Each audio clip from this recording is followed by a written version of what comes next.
At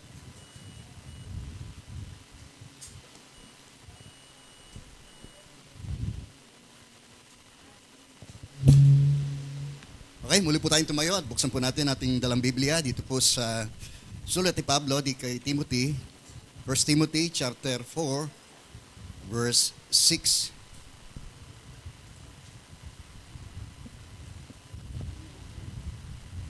Ngayon, babasahin ko lang po at inyo lang po sundan ang mabuting lingkod ni Kristo Jesus.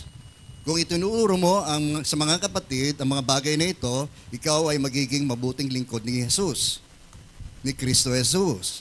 At habang itinuturo mo ito, dinudulutan mo rin ang iyong sarili ng pagkaing spiritual mula sa mga salita ng pananampalataya at ang tunay na aral ang sinusunod mo. Huwag mong pag-aksayahan ang panahon ng mga alamat na walang halaga.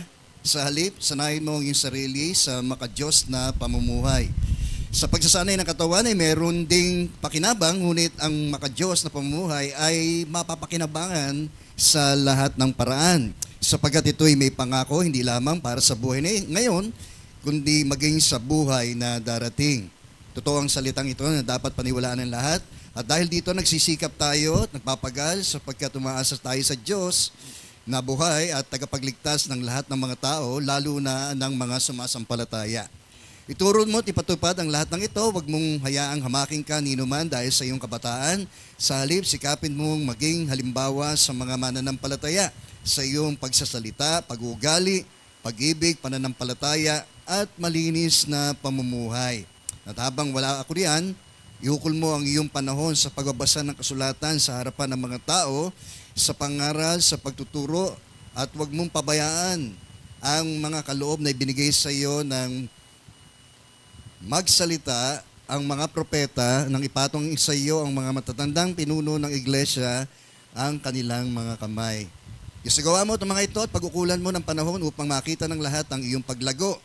Pakaingatan mo ang iyong sarili at ang iyong pagtuturo. Patuloy mong gawin ang mga ito sapagkat sa paggawa mo nito, maliligtas ka pati na ang iyong mga nakikinig sa iyo. Okay, pagpalain po ng Diyos ang kanyang mga salita. Tayo po'y manalangin muli. Muli aming Ama, nagpapasalamat po kami sa kaloob niyong buhay namin sa oras na ito. Salamat po na sa pagkakataong muli na kami po ay magkatipon upang kami po ay sama-samang manambahan po sa iyo, Panginoon. Hiling namin ang iyong minsan pang pagbabasbas sa iyong mga salita. Dalhin po nito na meron pong kapangyarihan, Panginoon. Hindi lang mo ito tumimo sa aming mga puso, kundi ito yung mga gumawa ng pagbabago sa aming mga buhay. At minsan pa, sa iyo namin binabalik ang lahat ng papurit at salamat sa ngalan po ni Jesus na aming Panginoon at aming pong tagapagligtas. Amen, amen. Sige po, tayo po'y makakaupo ng muli. Okay, nasipungkatan, mensahe po ng Diyos sa umaga pong ito, the do's and don'ts of ministry. Ang dapat at hindi dapat sa paglilingkod. So, acquainted na tayo dito sa sulat na ito ni Pablo sa kanyang batang kamanggagawa na walang iba kundi si Timoteo, no? At tinapoint niya itong si Timothy dito po sa church sa Ephesus, no?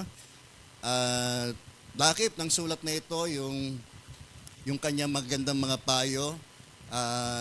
Gayon din naman, no? Naislam sa mga babala na binanggit po ni Paul dito sa kanyang sulat na ito at yung pagpapalakas ng loob kay Timoteo, no?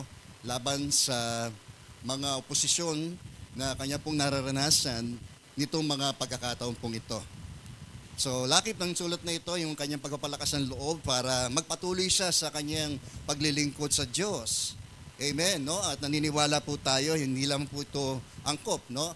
At marirelate po natin, hindi naman ito sa bawat isa po sa ating mga tinawag po ng Diyos at tinawag po ng Panginoon upang maglingkod po sa Kanya.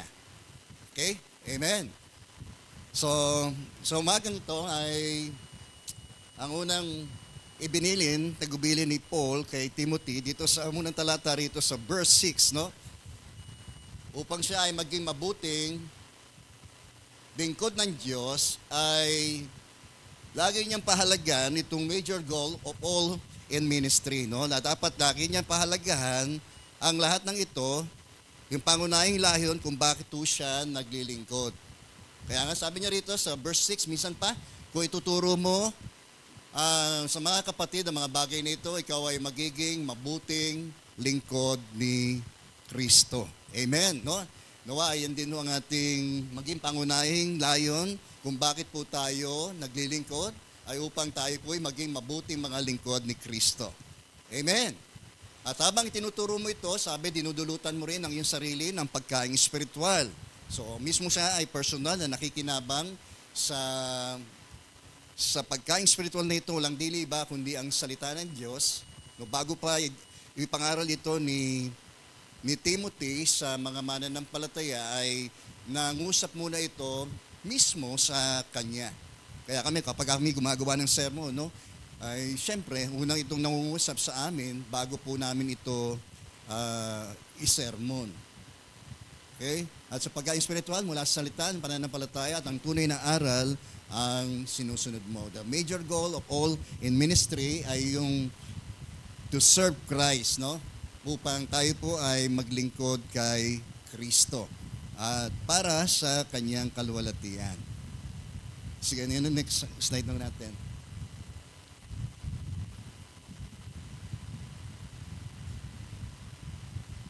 Okay, serve in the name of Christ. Amen. And to His glory. Yun ang dapat po nating, unang-unang, dapat po nating pakatandaan. Okay? So, alam natin, si Paul na once ay siya ay naging mahigpit na persecutor ng mga Kristiyano, no?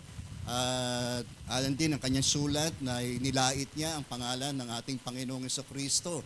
Pinusig niya at sinikap niyang wasakin, no, ang gawain ho ng Panginoon. At sa ngayon, no, nakita natin na nung mag-shift yung kanya pong buhay mula sa pagiging taga-usig, ngayon ay siya ho ay naging apostol ng ating Panginoong Jesucristo. So, yung pangalang Saul ay pinalitan ng Diyos ng pangalang Pablo. Okay? So, siya ay sinugo ni Kristo upang mangaral ng mabuting balita, no? Specifically para sa mga Gentiles, pero hindi nangangahulugan siya rin po ay hindi na mangangaral para sa kanyang mga kababayan, mga Hudyo. Pero gayon pa man, specifically, siya po ay tinalaga ng Diyos para mangaral sa mga Gentiles, no? Sabihin, doon sa mga hindi mga Hudyo. Purihin po ang Panginoon. So tayo rin, no, ay bawat isa ho tayo, tinawag din naman ho tayo ng Diyos, no? At tayo rin naman ay pinagkalooban ho niya ng kapangyarihan upang mangaral din naman, no? Sapagkat yun ho ang ating Great Commission, di ho ba?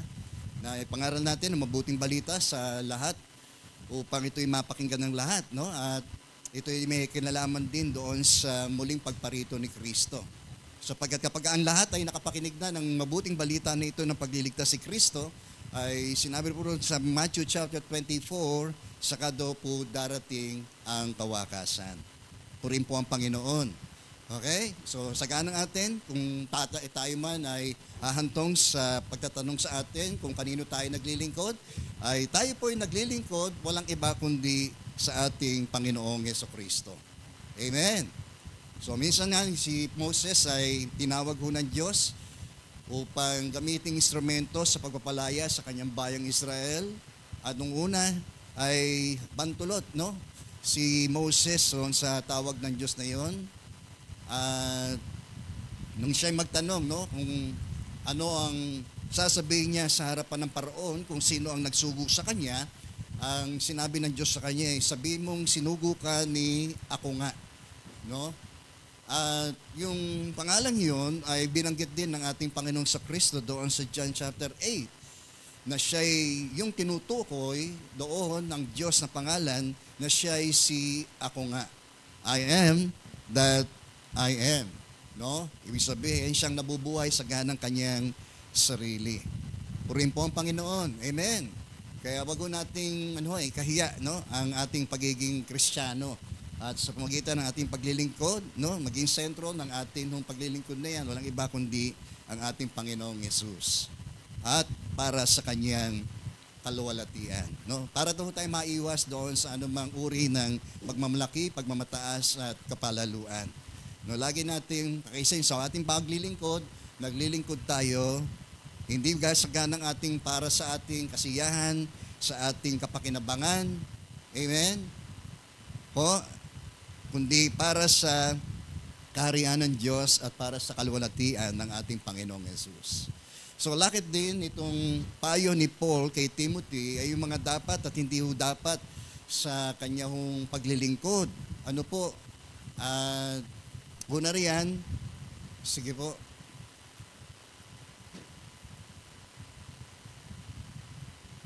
O guidelines to follow in pursuing the goal, no? Ito ay mga gabay na dapat po nating sundan para sa ating pagsumikap na makamit yung ating pong tanging layunin po nyoon na nabanggit po natin kanina.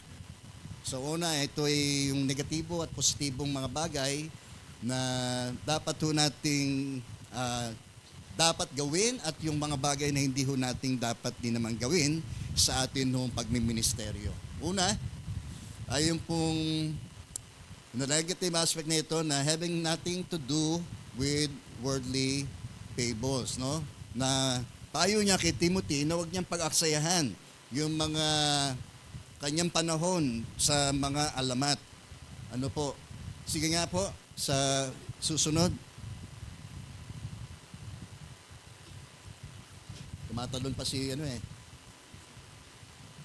So, wag daw po niya pag-aksayahan ang panahon sa mga alamat na wala naman daw pong halaga naman. No, noon kay palasak din, no? Noon pa man yung mga ganitong mga kwentong heroic, no? Nasa legendary na kung saan ay mas higit na pinag-uukulan ng mga tao po noon, ng mga panahon na yon. Ang mga ito sinasahalip noon sa mga kwentong biblikal. Amen po ba? Amen. So, yung distraction na ito nakaka-distract doon sa maaring maging distraction sa kanyang paglilingkod sa Diyos. Kaya nga, ang payo niya, huwag niyang pag-aksayahan ng mga panahon na ito. No? At nung ito yung mahantong lamang sa mga argumento, diskusyon, at mga pagtatalo. Di ba? Kahit doon sa inyo, yung mga taong nagpapahalaga doon sa mga talaan ng kanilang mga angkan, ay minsan ito naging issue ng pagkakasira at pagkakabahabahagi. Okay? So, sagaan ang atin na naman, so saan natin iuukol yung ating panahon? Sa halip doon sa mga spiritual na bagay ba? O doon sa mga ibang mga bagay? Okay? So, saan po natin ginugugol ang higit natin ng mga oras sa bawat araw? So, isipin natin, 24 hours tayo a day na pinagkalooban ho ng Diyos. Amin po ba? So, yung normal nating mga working hours, no, ay yung 8 oras, di ba? Sa mga nagtatrabaho. Yung normal na oras na ating nung pagtatrabaho ay 8 oras. At kung tayo nag-overtime pa, ay lumalabis po tayo sa 8 oras. Tama po? O yung normal sleeping hours natin ay 8 oras din, no? Sa kung saan ay katumbas ng halaga ng oras ng atin nung pagtatrabaho, yung atin oras ng pamamahinga. Pero alam ko, kung mabang nagkakaedad ang tao, ay umiksi yung oras ng kanyang tulog eh. Tama po ba yun? Yung mga matatanda rito, yung mga thunders. Agree ho ba kayo doon? Madalas gising na ng mga maagang natutulog nga, pero maaga rin namang nagigising. Pero somehow, so siguro sa ganang ating mga edad, ay may tuturing pa rin ho nating normal sleeping hours ho natin yun. Okay? Pero kung titingnan natin, kung ibabawas po natin yung working hours natin at yung sleeping hours po natin doon sa 24 oras na ating binibigay ho ng Diyos sa atin sa isang araw, ay ilan na lang ho ang matitira? 8. Tama po? Menos 16 na oras ay ano na lang? 8, di ba? Gumugugol pa ho tayo ng ibang mga bagay tulad ng panonood ng TV, di ba? Ano pa? Panonood ng telenovela. Mga panahon na kung saan ay ginugugol natin para sagaan ng ating parinhong mga sarili. Pero itong malaking tanong, ilang oras ho ang ginugugol ho natin sa mga bagay para sa Diyos sa loob ng isang araw? Tayo ba ay naglalaan ng oras para sa atin ng mga personal na mga debosyon sa Diyos? At yung ating pagbibigay ng oras, pagpapahalaga sa salita ng Diyos? Well, tayo na ho ang sasagot po noon kasi tayo naman mag-a-assess noon sa ating mga sarili, no? Kaya nga, no, na madalas, no, naokupahan ng atin ho mga panahon yung mga, kung tutusin naman natin, worthwhile naman ho yung mga trabaho natin, yung mga pampamahinga ho natin, kaya lang, ibang higit natin na pagtutuunan ng pansin, ang mga ito, di ba? Para lamang sa ating pangkatawan, para sa mga bagay na pangmaterial, para sa mga bagay na temporal, di ba? Nandiyan po kayo? So, yun ang minsan madalas na nakaka-okupa ng atin mga panahon, no? At yung panahon na dapat nating pagbibigyang ukol para sa Diyos at sa mga espiritual na bagay ay hindi ho natin nabibigyang ganong halaga. So, para ang panahon para tayo gumising. Ano po? Kailangan nating mag-shift, no? Ika nga, no? Sa bisikleta, meron tayong shifter na tinatawag. No? Kung gusto mong bumagal ka, o magsishift ka. No? Para yung speed mo ay, halimbawa kung ikaw ay paakyat ng tulay o mataas na lugar, magsishift ka parang doon sa malaking sprocket, no? Para gumaang yung pagpapadyak at nang ikaw ay magaang na makaakyat, no? Isi-shift mo 'yon. Nandiyan po tayo. Okay, kayo din sa ano naman sa mga nagmamaneho, di po ba? Nagsi-shift tayo ng cambio kapag gusto nating umusad at kung gusto nating mag-engine brake, no, nag-aano tayo, nagsi-shift tayo sa anumang ano bang ang tawag doon? Shift, no? Kung mula sa segunda patungo sa primera. Okay? Amin po ba? So, gayon din sa buhay pananampalataya, may mga bagay din bilang mga Kristiyano, may mga shifting thing tayong dapat gawin. Doon sa ating pursuit, doon sa mga temporal, doon sa eternal. Amin po ba? Dapat mag-shift na tayo roon. Kung labis natin na paghahalagahan yung mga temporal na bagay, panahon na siguro para mag-shift tayo na higit nating pahalagahan yung mga pangwalang hanggan. Amen po ba? Mula doon sa ating pagpapahalaga sa mga material na bagay. No, tingin natin yun na magbibigay ng security sa atin, kasiyahan sa atin, pero hindi. Di ba? Marami na nagpatunay niya na kahit nasa kanila lang ang lahat ng bagay, sa mundong magagandang bagay, sa mundong ito, malungkot pa rin ang buhay nila. Amen po ba? So, better to shift na doon sa higit na mahalaga, yung mga eternal things. Amen po ba? Mula doon sa mga material na bagay, doon sa mga spiritual na bagay. Amen po? Ayan, mula doon sa mga dati nating bulok na buhay, mag-shift na tayo tungo doon sa buhay na meron naman hong kabanalan. Okay? Ng mga bagay na ginagawa ho natin na magbibigay kaluguran sa Diyos. Amen, no? So ngayon, ano na yung ilang mga bagay na mga issues na kung saan yung mga panahon ng tao ay nauubos lamang, no? Sa kakatalakay sa mga issues, no? Di po ba? Katulad sa mga politika, di po ba?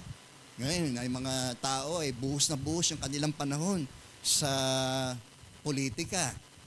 Di ba? Yung iba naman sa showbiz. Di ba? Karamihan pa nga sa mga Kristiyano, mas kilala pa yung buhay ng mga artista kaysa sa buhay ng ating Panginoong Jesucristo O, totoo lang. Para bagang mas gusto pa nating kilalanin itong mga sikat na mga tao na ito kaysa sa ating Panginoong Yesus. Okay? So, ibig sabihin, mga tao ay busog na ang kaluluwa sa ibang mga bagay, no? Sa mundong ito. Nawalan sila ng puwang sa mga bagay ukol sa Diyos, no? Kaya nga sabi ng Panginoong Yesus, no? Ang kanyang pagbabalik ay matutulad sa panahon ni Noe. Noong mga panahon na yon, ang mga tao ay nagsisikain, no? Nag-aasawa. So, ibig sabihin, yung kaisipan ng mga tao nung mga panahon na yon ay nasa ganitong mga bagay lamang, no? Yung kanilang mga values, interest ay naroon lamang, hindi sa mga bagay sa Diyos at sa mga bagay ukol sa Espiritu. Well, ganyan naman tayo dati. Amen po ba? Minado naman ho tayo eh. No, na nabuhay tayo noon, sinunod natin ang gusto ng atin mga laman. Amen. At ang buhay natin sa sanlibutan, parot parito, ngunit malayo sa atin, malayo tayo sa Diyos. Pero ngayon, na tayo'y nalapit sa Diyos, no? Yun ang naisin ho natin higit sa lahat. Nung tayo po, yung relasyon natin sa Diyos ay lalo po nating pagyamanin. Amen po ba? Lalo ho nating palaguin. At lalo ho nating, sapagkat sa Diyos pa rin tayo babalik eh. Amen po ba? Sa natin, sa lahat ng ating ginawa, sa Diyos pa rin po tayo haharap at magbibigay sulit sa lahat ng mga bagay na atin hong ginawa. Okay po. So, sabi ni Paul kay Timothy, yung pagkakasayahan, itong mga panahon na ito, nakaka-distract ito sa iyong ministeryo, sa iyong paglilingkod. Yun ang mga bagay na yan na pinag-uukulan ng maraming mga tao. Oo nga, para sa kanila, mahalaga yon, pero sa ganang, kung titimbangin mo, yung mga bagay na temporal doon sa eternal, mas pahalagan mo yung mga bagay na eternal. Okay? Hindi yun sa mga pansamantala, kundi alam mong doon sa magtatagal. Glory be to God. O sa halip daw, anong dapat na gawin? Dapat gawin ni Timoteo. Ayun, tumakbo siya. Tapos sa halip daw, ay sanayin mo ang iyong sarili sa makadiyos na pamumuhay. Amen. So, nawa ay hindi lang tayo Kristiyano sa araw po ng linggo. Ano po? Kundi tayo po'y Kristiyano everyday. Amen po ba? Yan ang ating taglay ho natin ang taguri na ito bilang mga tagasunod ni Kristo, bilang kanyang mga lingkod. At sa buhay natin, makilala na kung saan ito sa mga dahilan ng mga ikinatitiso doon ng ating kapwa sa atin bilang mga mananampalataya. Kung yung ating pinopropes ay hindi ho natin isinasabuhay. Kung yung mga pinapahayag natin, dapat ay yun ho ay nakikita sa atin hong buhay at pamumuhay. Okay? So, practice what you preach. Amen po ba? Walk the talk. Di po ba? Lumakad ka ayon sa iyong mga sinasabi. Mamuhay ka ayon sa iyong mga ipinapangaral at mga itinuturo. Timothy. Amen po ba? O mga Timoteo. Ay ganun ho tayo doon. At wag nawang maging daan ito para matisod po sa ating kapwa. Yung bang magkaroon sila ng question na iba yung ating mga kinikilos, inuugali doon sa ating mga itinuturo at sinasabi. Okay po? Kaya nga, sabi ni Paul kay Timothy, sa halip, sanayin mo ang iyong sarili na sa makadiyos na pamumuhay. Sapat na ang inaksaya natin sa walang hanggang huwag tayo matulad doon sa mga Israelita na kung saan ay nung nasa gitna sila ng kanilang mga paglalakbay patungo ron sa lupang pangako. Gusto nilang bumalik sa Ehipto kasi nahihirapan sila eh. Di ba? Nananawa sila doon sa mga kinakain ho nilang ibinibigay naman ho ng Diyos, sinusupply ng Diyos sa kanila. Okay? Sabi nga ron, hindi nagkakalyo yung kanilang mga talampakan sa kanilang paglalakbay na yon. Kung tutusin, napakilihan ng mula doon sa labas ng Ehipto, yung Horeb, hanggang doon sa bungad ng lupang pangako, yung Kades Barnea, ay ilang 11 days of travel. Isipin niyo po yon, napakaliit na araw lamang. Ang kailangan lang dapat nilang gawin, magtiwala. Amen po ba? Magtiwala sa Diyos. Amen. Umasa sa protection, provision, at presensya ng Diyos na kung saan kasama nila di po ba? Doon sa dalawang haligi na iyon, haliging ulap, yung umaga at haliging apoy, yung gabi. Ibig sabihin, nagpapakilala na kasama nila ang Diyos, yung presensya ng Diyos ay nasa kanila. At yung mga kabawalagang mga ginawa ng Diyos mula pa nung sila po ay naroong pa sa Ehipto hanggang sa kanilang paglalakbay, ay hindi sila iniwan ng Diyos. Amen. Pero sa kabila ng lahat, sabi noon, sila ay nagnasa. ng masasamang bagay. At ito ang nagtulak sa kanila para gumawa ng ibang mga kabuktutan pa. Sila yung nagsipagreklamo, sinisili si Moses. At gayon din, sinubok nila ang Diyos. Na para bagang dinala sila ng Diyos doon para doon malibing, doon sa ilang. Isipin niyo yung konting tiis na lang. Sa halip na 11 days of travel, ang gugulin nila sa paglalakbay, nandoon na sila sa lupang pangako, inabot po sila ng 40 years, no? Na nagpaikot-ikot sila roon sa ilang, maging si Moses, no? Dumating din yung pagkakataon ay natanaw niya lang yung lupang pangako pero hindi ho siya nakapasok doon. Amen po ba? So gayon din tayo, no? Tayo hindi naman tayo naghahangad ng lupang pangako dito sa makalupang buhay natin, kundi ang atin hong pag-asa ay naroon. Amen po ba? Sa langit nating bayan. Ang langit ang tunay nating bayan. Amen po ba? In preparation, dapat nating gawin yung pinakamabuti, no? Alang-alang sa pangwalang hanggan bilang paghahanda ho natin doon. Amen po ba? Kaya nga tayo binigyan ng Diyos ng mga kaloob, no? Para gamitin natin.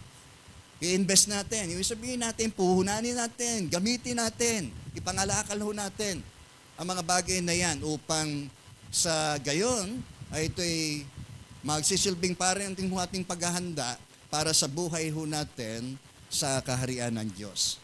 Purihin po ang Panginoon. Amen. So yun, sanayin natin. Ang sasanay naman, kapag ulit-ulit natin ginagawa yun o nakakasanayan natin di ba? Tama ho ba yun? So, mas mainam na tayo maging alipin ng Diyos. Amin po ba? Abang ginagawa ho natin itong mga bagay na ito, may kinalaman sa kaharian ng Diyos, ay unti-unti tayong lalong nagiging alipin ng mga bagay na ito. Nasasanay tayong gawin ng mga bagay na iyon. Amin po ba? At naiiwas tayo. Di po ba? Ganun lang naman yan Dagdag bawas Di po ba? Nababawasan yung atin mga masamang mga gawain, masamang mga ugali, masamang mga pananaw sa buhay, no? Kung tayo po ay lagi pong nagbabasa ng salita ng Diyos. Amen po ba? Okay, atin itong binubulay-bulay sa ating mga buhay, nagkakaroon tayo ng tamang timbangan ukol sa mga hindi mahalaga doon sa mas mahalaga. Di ba? So, nagkakaroon tayo ng mga tamang mga desisyon sa buhay. So, yun lang naman no? Hindi tayo kung saan tayo babaling, doon tayo susuong, di ba? Sabi nga ni Kristo, no? Pag sumakita natin, pumasok tayo sa makipot na pintuan. Doon kukunti lamang ang dumaraan doon kasi ang tila para sa marami, mahirap, wala silang laya kung ano man gusto nilang gawin. Kaya gusto nila doon sa malawak at malapad na daan na patungo naman sa kamatayan. Kasi yung dulo nun, kamatayan saan tayo? Saan tayo dadaan? Kaya nga sabi ni Jesus, di po ba, ang paanyaya niya, pag sumakita ninyong pumasok sa makipot na pintuan. Ikaw konti lang nakasusumpong, pero ang dulo naman noon ay buhay. Doon tayo, amen po ba? Doon tayo pumasok. Hindi doon sa maluwag, doon sa mga taong nasa sanlibutan. Huwag nating tanggapin yung kanilang mga baluktot na mga katwiran, baluktot na pamumuhay. Di ba? Kaya nga, mahalaga rin kung sino rin ating pong mga nakakasama. Di po ba? Kung ang kasama mo palagi ay yung malapit sa Diyos, hindi ho magiging malayo na maging malapit ka rin sa Panginoon. Amin po ba? Yan. Kung ang mga kasama mo ay mga makasanlibutan, doon tayo dadali nun. Ano po? Diyan po tayo? Glory be to God. So, kaya nga sabi ni Paul kay Timothy, sanayin mo ang iyong sarili sa makadiyos na pamumuhay. Okay? Sumunod. Sige. Okay, sa pagsasanay daw po ng katawan ay meron daw pong pakinabang. Bodily exercise, di po ba? Nag-exercise pa ho ba tayo? Ay siguro, yung mga matatanda, hindi na ho yung heavy, no? Ano na lang tayo? Palakad-lakad na lang. Ano po? Yan. So sabi, hindi lang to, talagang meron pong benepisyo na meron tayong exercise, no? Sabi nga nung isang commercial, get your children into sports. Di po ba? Kasi in sports, nagtuturo ng discipline. Amen po ba? So yung mga body exercise natin, kung ano man tayong malilinya ho tayong sports, no? Eh, nakatutulong ho yun sa atin para turuan tayo ng disiplina. Di ba? So sabi nga ni Paul, hindi siya sumusuntok sa hangin, sinusupil niya ang kanyang sarili. Di ba? Sa kanyang pagtakbo, sa buhay pananampalataya ay gayon din. So kailangan sa isang atleta ay tama yung kanyang mga kinakain. Amin po ba? Tama ang oras ng kanyang pamamahinga. Amen. So, it's a matter of attitude din. Di ba? So, gayon pa man, no?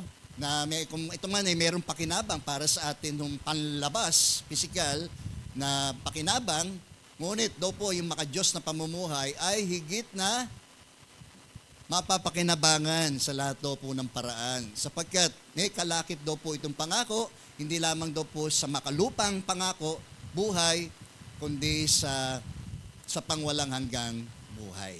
Amen. So, yun ang advantage ng doon sa nung eternal, doon sa temporal.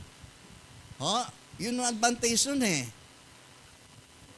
Kaya, nasa atin naman ang pagpili, di ba? Nasa atin naman ang desisyon kung saan tayo tatahak. Ganyan lang naman ho yan eh. Amin po. Pero mas piliin natin, hindi tayo mapupunta sa mali kung tama yung pipiliin natin. Amin po. Yan ha. Tandaan ho natin yun ha. Hindi tayo mapupunta sa mali kung tama yung pipiliin natin.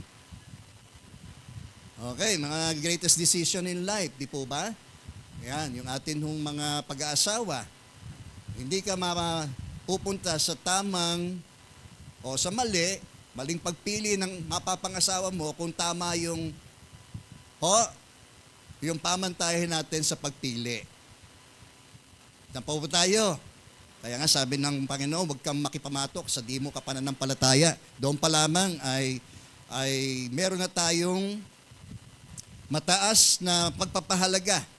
Kung ang ating sinisikap na mapangasawa ay isang tulad din nating mananampalataya ni Kristo.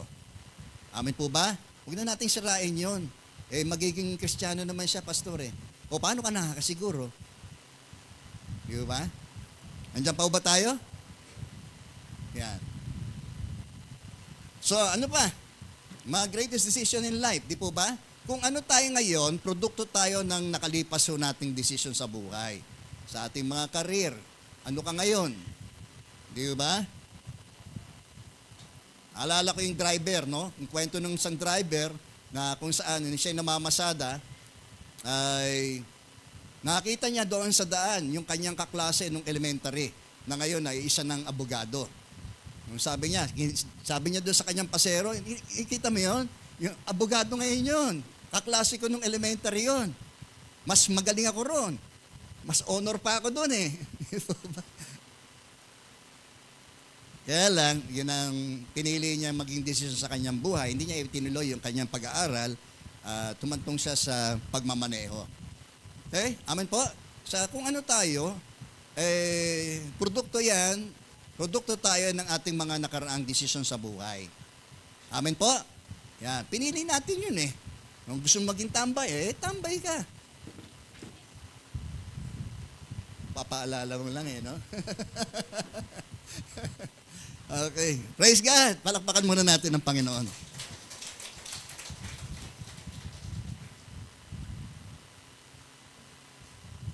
Okay, kaya nga hindi lamang sa buhay na ito, kundi sa buhay na darating. Ngayon, ano plano natin sa buhay? Ha? Bahagi ba ng ating mga plano sa buhay natin sa lupa, ang Diyos? Kasama ba ang Diyos sa iyong mga plano? O ikaw, bilang mga Kristiyano, ano pa ang plano mo sa iyong paglilingkod? Nais mo pa bang siya ay higit pang mapaglingkuran sa iyong buhay? No? Habang dumaraan ang mga panahon, hindi mo sinasayang yung mga panahon mo para ikaw ay makapagsilbi pa sa Diyos. Okay? Amen. Minsan hindi usapin yung age di po ba? Kaya nga sabi ni Paul mamaya, na huwag niyang bigyan daan ang kanyang pagiging bata. Okay? Para hamakin siya ni Numan. Okay, tuloy natin. Sabi riyan, sa totoo po ang salitang ito at dapat paniwalaan ng lahat. Purihin po ang Panginoon. Totoo po yun. Ibig sabihin, mas mahalaga yung eternal doon sa temporal. Okay po? Yung spiritual doon sa material. Amen. Yung kabanalan kaysa doon sa kalaswaan, sa kasabaan. Mas mahalaga po yun. Amen. So, next. Sa mga do's and don'ts, sabi yan, dahil dito, nagsisikap tayo, yan, nagpapagal. Kailangan natin yun eh. Di ba? Nagpapagal para masa tayo sa Diyos, sa buhay ng tagapagligtas ng lahat ng tao, lalo na ng mga sumasampalataya. Kasi may kalaki pong pangako ang Panginoon sa atin. Amen po? Yan. Kaya nga sabi niya roon, sa hamon niya, sa mga kanyang mga apostol, kanyang disciple, ang walang taong nag-iwan ng kanyang tahanan, lupain, anak, magulang, kapatid, alang-alang sa akin, at sa paghahari ng Diyos, hindi tatanggap na makapupong higit sa buhay na ito, makalupa, at sa buhay na walang hanggan. Kaya may double portion. Amen po? Kaya yun ang challenge pa rin ng Panginoon para sa atin na kung tayo'y lubos na susunod, ay tiyak na may kalakip ito. Pangako, hindi lamang makalupa, kundi higit sa lahat, makalangit na pangako. Kaya tayo nagsisikap. Amin po ba? Sa ano't mang pagkakataon, mga binibigay ng Diyos sa atin, sikapan natin tayo'y makapaglingkod. Amen po ba? Yan, sa Kanya at gayon din sa isa't isa, sapagkat umasa tayo sa Diyos, sa buhay ng tagapagligtas, ng lahat ng mga tao, lalo na ng mga sumasampalataya. Okay po. Yan, ituro mo at ipatupad ang lahat ng ito. Kasi yun ang totoo. Mawawala ang langit at ng lupa, ngunit ang mga bagay lamang na ginawa natin sa Diyos at sa Kanyang paghahari ang mananatili magpakailanpaman. So next guideline, sabi rito, don't feel inferior because of your youth. Huwag mong bigyang daan, hamaking kanino man dahil sa iyong kabataan. So, bakit niya sinabi to kay Timothy? Kasi bata siya eh. No? At maaaring yung kanyang mga pinagministeryuhan ay higit ang edad kaysa sa kanya. So, maaaring hindi mawawala kay Timothy, pakikinggan kaya ako nito yung mga matatandang ito. Nung ako'y nilagay ng Diyos doon sa ministry ng mga kalalakihan, noon pa ho, ako ho ang pinakabata.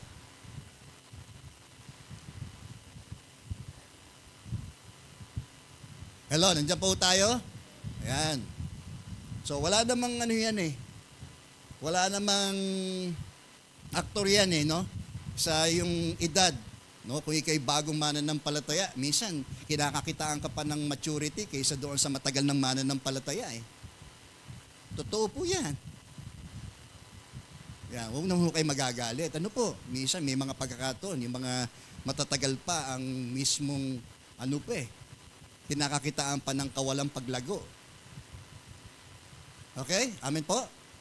Pero sa alim, sabi niya kay Timoteo, ay mamuhay ka sa isang mabuting halimbawa. Maging mabuti kang ehemplo sa mga matatanda na yan.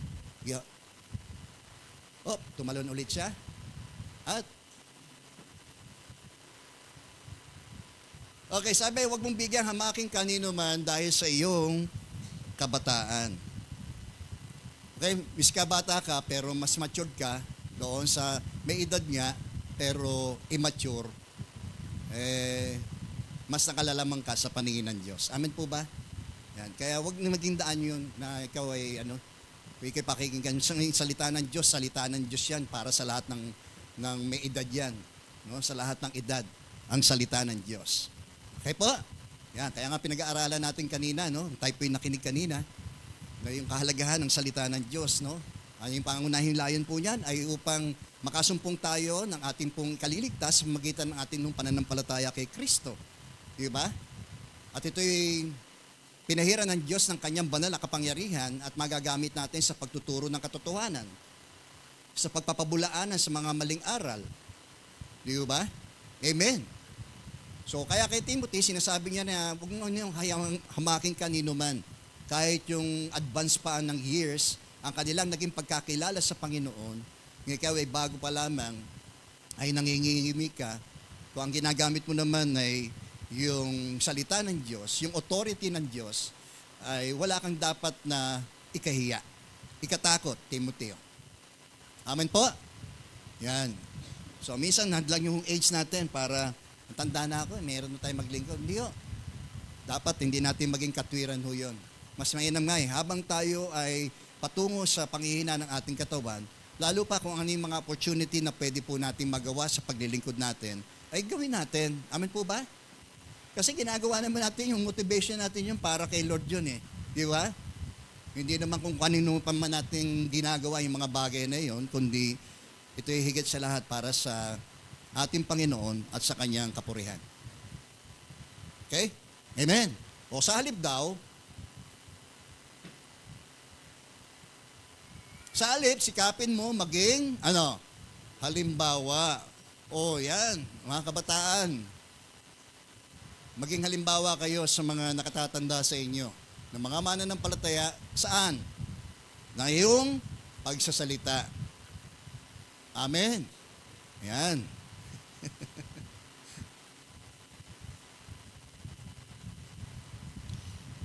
So, isa sa mga dahilan kung bakit tayo kinatitisuran ng ating kapwa sa paraan kung paano tayo magsalita. Kaya ingat po tayo sa mga binibitawan ho natin mga salita. Minsan, wala tayong habas, no, na nagsasalita tayo na para bagang,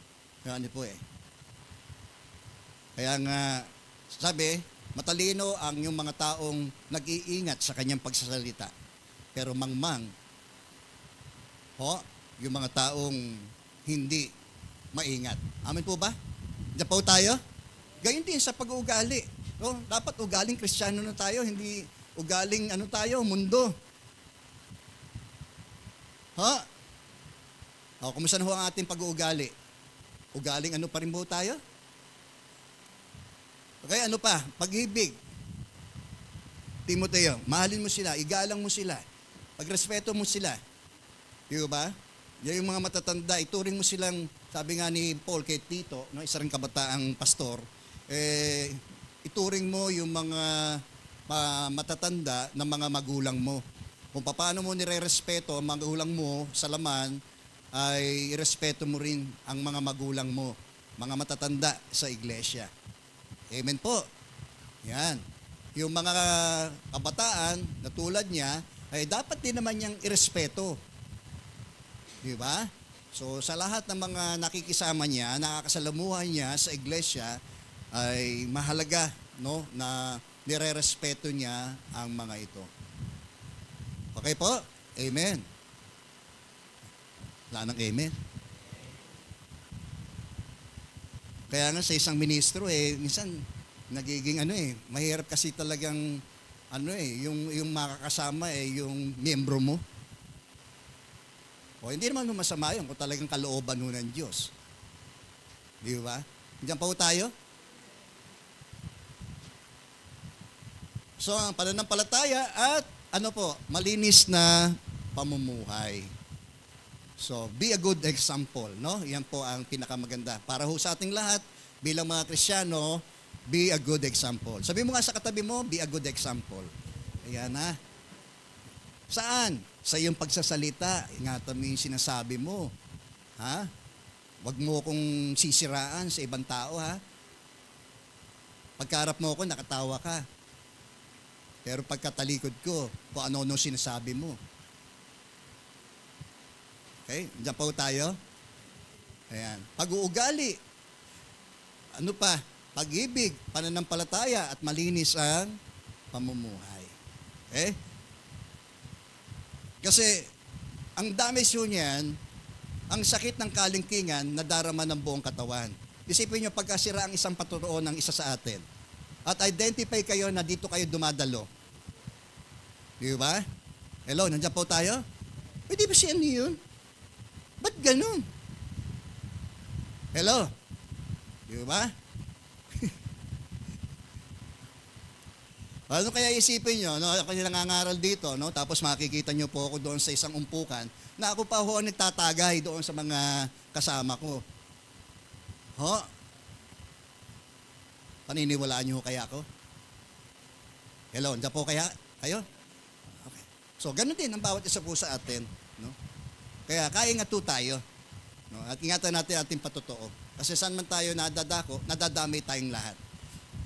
No? Minsan pa nga yan ba tinuturo ng pastor nyo? Di ko. Pati pastor nadamay. Live an exemplary life. Amen. Amen. Okay. Oh, God. So, amen means true. Ang ibig sabihin ng ating pag-amin ay totoo. Okay, next. Don't neglect your gift. Huwag mong pabayaan ang mga kaloob mo. Sa halip, no? Anong dapat niyang gawin? Pay close attention to yourself and your teaching. Okay. Talon uli. Lakad, talon.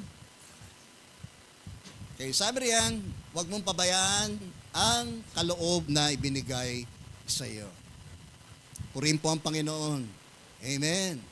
So, yan sa mga ministerial gifts na binigay ng Diyos sa kanyang iglesia tulad ng pagpapastor, apostol, evangelista, guro. Amen. Kay Timothy, binigay siya ng kaloob na mangaral. No, sabi niya, huwag niyang pabayaan itong kaloob na ito ng pangangaral at pagtuturo. Kadalasan naman yung gift of preaching and teaching ay magkasama po yan. Andiyan po kayo? So, huwag mong pabayaan yung kaloob na ibinigay sa iyo na magsalita. Ang mga propeta at ipatong sa iyo ng matatandang pinuno ng iglesia ang kanilang mga kamay. Amen. O, yung ating mga newly licensed pastor, no, sa ating iglesia, ating mga kapatid, pagpalain kayo ng Diyos, no? At paalala po sa atin na huwag niyang pabayaan itong kaloob na ito. Kasi habang ginagamit mo yan, lalo kang tumatalas, no? Para maging epektibo lalo ang ating paglilingkod, gamitin natin yung ating mga kaloob.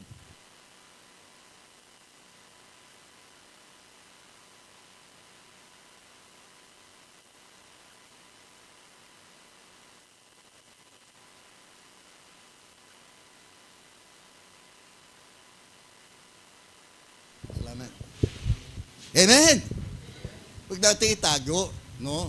Kakalawangin ho tayo niyan. Uumiduhin yan pag hindi ho natin ginagamit. Mag-i-stack up tayo. Di ba? Kumbaga sasakyan, di ba? Pag hindi mo ginagamit, di mo tinatakbo. Minsan, stack up yung preno eh. So, ganun din tayo. Kung ano meron tayong kaloob na pinag-aloob sa atin ng Diyos, gamitin natin. No? And the purpose of giving gifts niyan, unang-una, para sa edification of the body, no? Para sa ikatatatag ng katawan ni Kristo. Amin po ba? Kaya nga ministry, ito yung service natin sa body of Christ. Gamitin natin. At tayo naman, binibigyan natin laya, sino man sa atin, no? Na magamit niya yung kanyang kaloob na yon.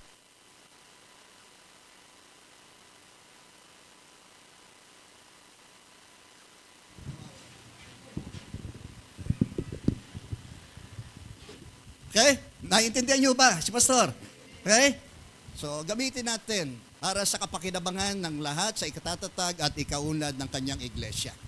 So, yan sa mga purpose of giving gifts, no? At higit sa lahat, upang luwalhatiin natin ang Panginoon. Huwag nating uawaglit yon. Kasi baka tulad din tayo ng mga taga-Korinto, no? Na sila naging mayaman nga sa mga kaloob na espiritual at dahil doon ay naging mapagmalaki sila at naging palalo sila. Okay po? So ang ating mga kaalaman ay wag nawang magtulak sa atin para tayo po ay magpalalo. Sabi, knowledge pops up, no? Nakapagpapalaki ng ulo yan. Amin po ba? Kundi habang tayo ay lumalawak ang ating kaalaman patungkol sa mga bagay ukol sa espiritu, ay lalo ho tayo magkaroon ng isang kaisipan tulad ng kaisipan ni Kristo. Sabi, magpakababa kayo tulad ni Kristo. Magkaroon kayo ng kaisipan tulad ni Kristo na bagamat siya'y Diyos. No, hindi niya pinilit na siya maging kapantay ng Diyos. Bagkus, namuhay siya bilang isang alipin. be a servant. Amen po ba? Ministry is servanthood, no? Yan no ang ang kahulugan ng ministry. Amen. So, yung goal natin to serve Christ and for His glory, no? Kaya wag mong pabayaan mga kaloob na ibinigay sa iyo na magsalita ang mga propeta. Kaya calling yan eh. Amen po ba? So, kailangan din yung mga pagbabasbas ng ating mga pinuno para lalong silang maging epektibong mga lingkod ng Diyos. Upang matandaan pinuno ng iglesia ang kanilang mga kamay. Amen po ba? So, huwag natin pabayaan yun. Sir, gamitin natin. Huwag nating itago. Huwag nating i-isolate yung sarili natin. Kasi habang inaano mo yung sarili mo, nilalayo mo, ano yun eh? Diba? Amen po ba? Yung mga naglilingkod, di po ba? Lalo tayo nagiging di po ba? Masigla sa pananampalataya. Amen po ba? Lalo tayo nagiging maapoy, mabisa, epektibo kapag lalo tayong nagiging kagamit-gamit. Kaya sabi mo nga sa katabi mo, magpagamit ka. Ayan. Huwag kang magtago.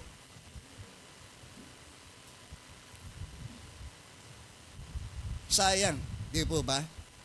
Kaya nga later on sa pagsusulit, di po ba? Yung parables of the talents, di po ba?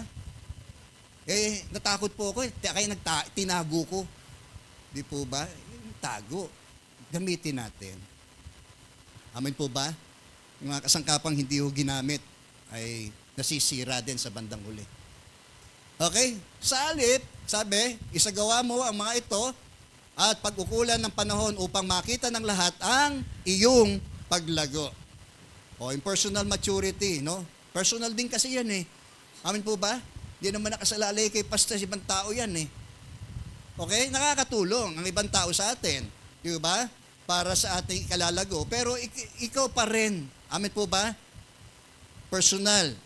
So, maaari ko kayong himukin na magbasa ng Biblia, pero sa inyong kalalago, pero hindi kayo lalago, hindi nyo rin gagawin yon. Amin po ba? Personal ho yan eh. Okay? Atin lamang po ay tulungan tayo, gabayan tayo, para tayo ma-reach natin yung layon ho natin kanina. Para tayo ay maging tunay na mga lingkod ni Kristo. Okay? Isagawa mo ang mga ito at pag-ukulan ng panahon. Kaya nga, huwag yung pag-aksayahan yung mga mga walang kabuluhan. Minsan na yung issue ng buhay. Oras natin, nag-google natin, doon lamang. Di ba? Sabi nga na Victor Hugo, di ba? Maikli ng araw pong oras, lalo po natin pinaikli ang oras dahil sa mga walang kwenta at walang kabuluhan. Ginugugol natin sa buhay. At in the end, no, it kills us. Sabi niyang ganon. Bandang uli, ito ang papatay sa atin. Okay? Kaya nga sabi ni Paul kay Timothy, doon sa sulat niya sa mga taga-Epeso, no? Ay samantalahin natin ang bawat pagkakataon, yung opportunity. Amen po ba? Sayang ang oras. Okay? Amen po ba? Minsan, totoo, sa trabaho, hindi tayo nag-a-absent. Ayaw na ayaw natin malilate. Pero sa church, para bagang may bola tayong may kadena sa paa, di po ba? Na hirap tayo. Punta ako ng church. Parang bigat na bigat. O, ganun ba tayo? Wala namang excitement? Ha? Si pastor naman, pinatatamaan ako. Well, para ho sa ating lahat yan. Ha? Hello, nandiyan po tayo? Trabaho tayo ng trabaho. Di ba? Pagdating sa church, wala na. Okay, kaya nga, Timothy, sagawa mo lahat ng ito at pag-ukulan mo ng panahon upang makita ng lahat ang iyong paglago. Glory be to God. Sige po. Pakaingatan mo. Dapat mong pakaingatan ang iyong sarili. At ang iyong pagtuturo. Kaya beneficial sa atin, no? Yung mga may nagtuturo sa atin, no? Pero dapat din na maging maingat tayo sa pagtuturo.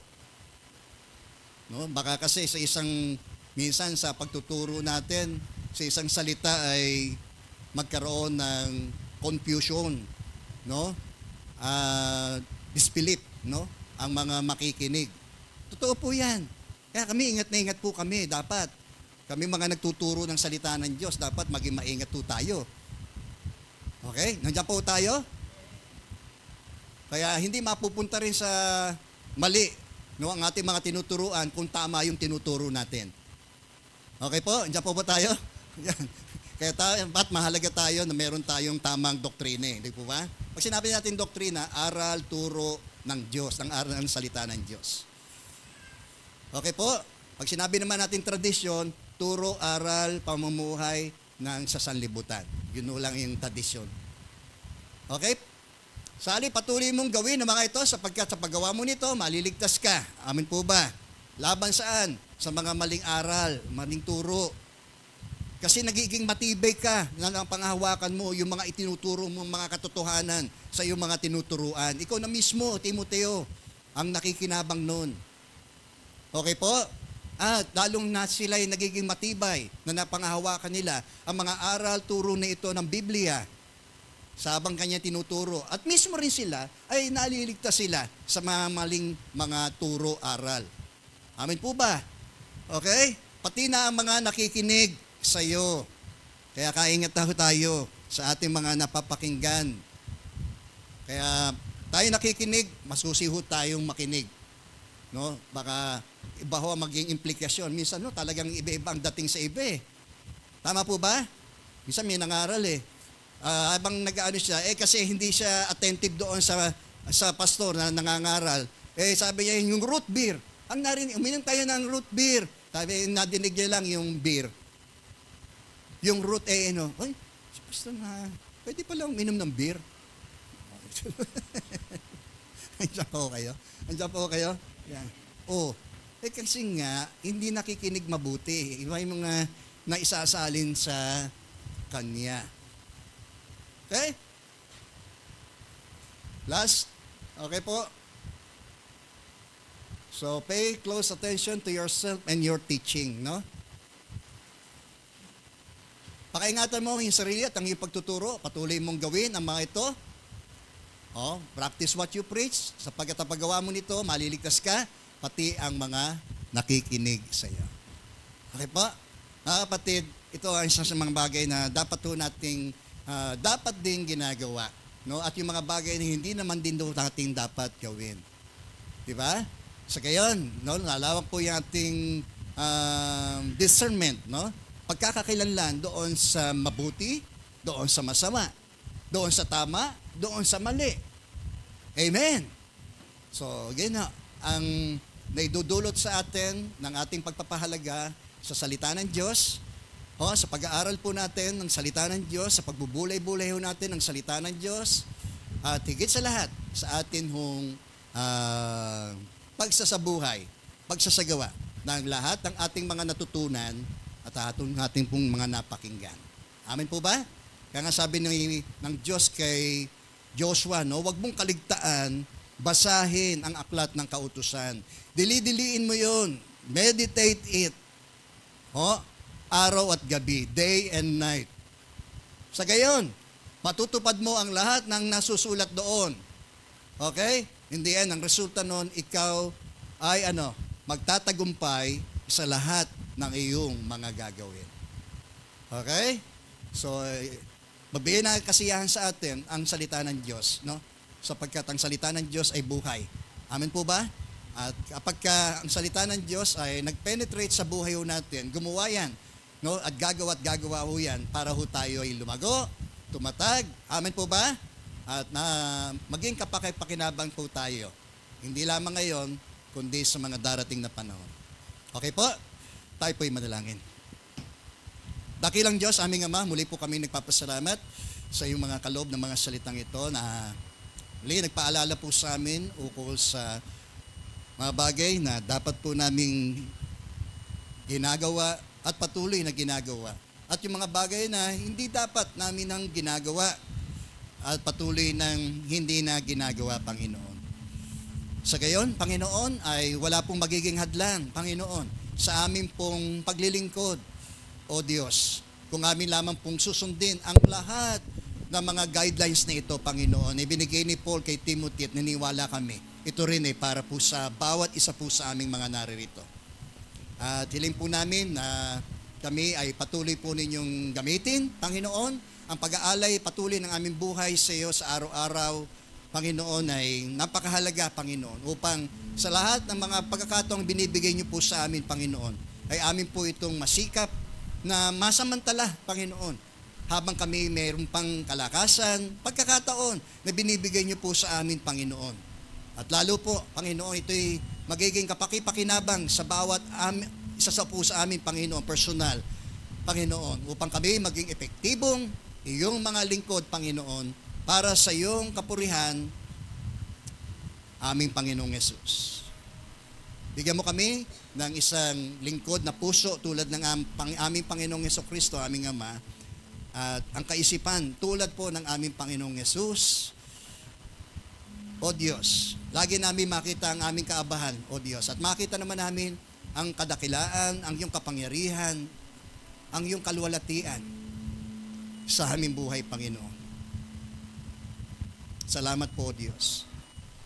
Salamat sa iyong muling paggising sa amin, Panginoon, sa katotohanan na ang buhay namin, Panginoon, ay maikli upang hindi po masayang, Panginoon, ang mga pagkakataong binibigay po niyo sa amin, Panginoon.